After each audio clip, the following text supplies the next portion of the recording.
The millionaire Armand Khanna had never been a man easily impressed, not by expensive suits, not by grand hotels, not even by the top-tier businessmen who circled him like satellites craving his approval, and most definitely never by beauty, for he had seen enough of the world to know that glamour could be crafted and charm could be rehearsed.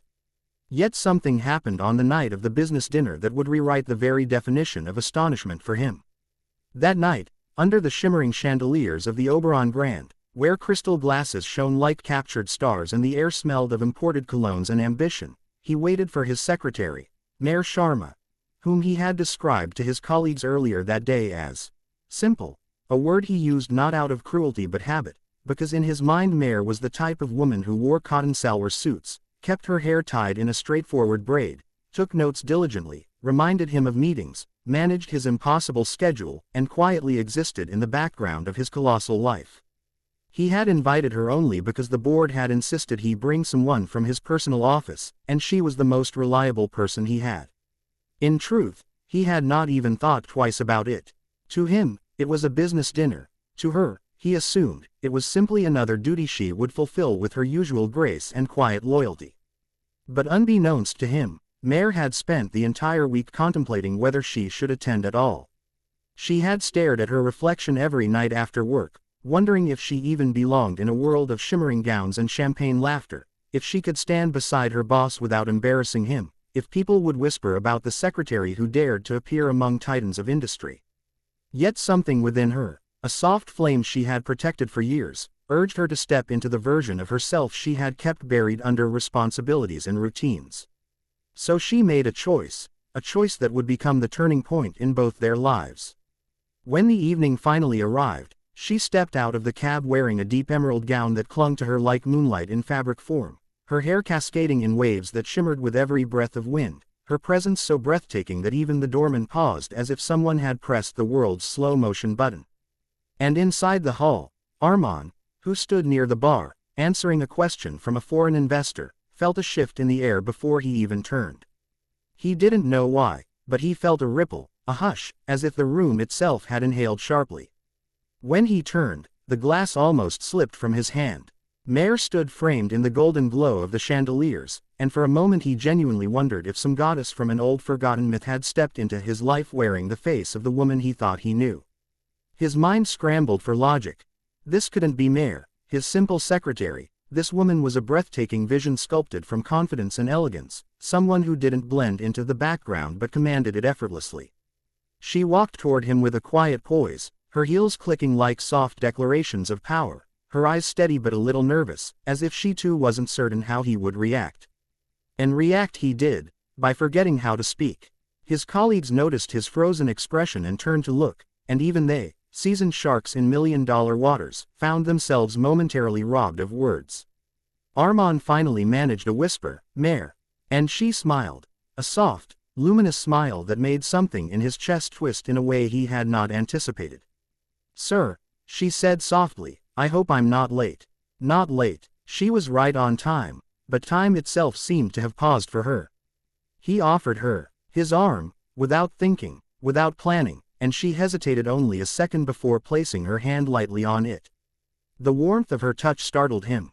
As they moved through the hall, conversations dipped, eyes followed, and whispers floated like petals. Who is she? That's his secretary. She looks like a queen.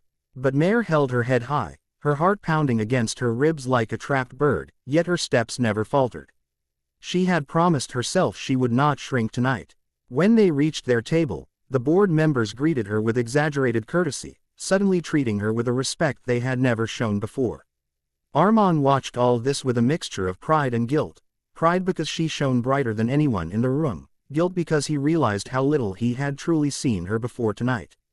Throughout the dinner, he kept stealing glances at her, noticing how she listened intently, how she spoke when spoken to with clarity and intelligence, how she carried grace like a cloak woven from quiet strength.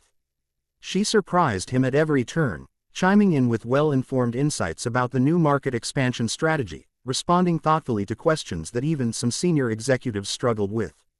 Every time she spoke, his admiration deepened, not just for the woman she looked like but the woman she had always been beneath the layers of simplicity he had mistaken for lack of depth.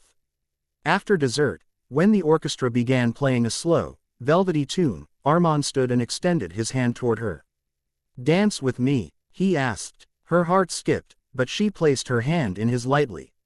They moved to the center of the dance floor, the soft lights wrapping around them like whispered secrets. For a brief moment, the world shrank to just the space between them. "You've stunned the entire room," he murmured. "I didn't intend to," she replied quietly. "I just wanted to not embarrass you." His chest tightened. "Embarrass me, Mare? You've done the opposite." "I didn't know." She looked up. "Didn't know what?" "Didn't know you were capable of silencing a room with just your presence." Her cheeks warmed, but there was something else in her eyes too, something like hurt. "Maybe you never looked closely." The truth struck him harder than any business loss ever had. They continued to dance, caught in a bubble of emotions neither fully understood, until the music faded and the dinner concluded. As the guests left, Armand escorted her to the entrance. The night air was cool, carrying the faint scent of rain. "Thank you for coming," he said softly. "Tonight was unforgettable." "For me too," she whispered, her voice trembling slightly. "Good night, sir." But as she turned to leave, he called her name, not as a boss, but as a man suddenly afraid of letting something precious slip away. "Mare." She paused. "Yes." He hesitated, searching for the right words. "I hope tonight isn't the last time I see this side of you." She smiled. A quiet, knowing smile that made the stars unnecessary. "Maybe it won't be, Armand." And for the first time, she said his name. He felt it echo inside him like a promise, like a beginning he had never expected but suddenly wanted more than anything. As she walked away, every step of hers felt like a thread pulling him forward into a future he had never planned for but now wished desperately to explore. And long after she disappeared into the night, Armand Khanna stood under the golden lights of the Oberon Grand, realizing that a woman he had overlooked had just rewritten the very pages of his world. Not with loud declarations, but with quiet elegance, startling beauty, and a presence that refused to be forgotten.